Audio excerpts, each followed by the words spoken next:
tripulación próximos al aterrizaje.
Buena mano.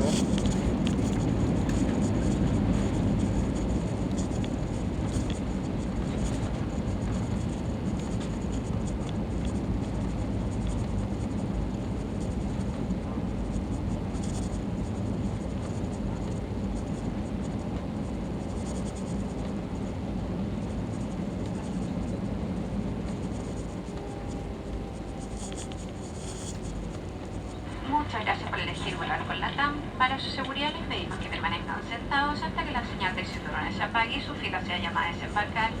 Evita aglomeraciones en el pasillo y no olvide que el uso de mascarilla cubriendo nariz y boca es obligatorio. Abra con cuidado los compartimentos superiores ya que el equipaje puede haberse movido durante el vuelo. Por su seguridad y las de los demás pasajeros, tenga la precaución de retirar su equipaje con las dos manos. Al bajar, por favor, asegúrense de llevar todos sus artículos personales y no dejar mascarillas o guantes dentro del avión.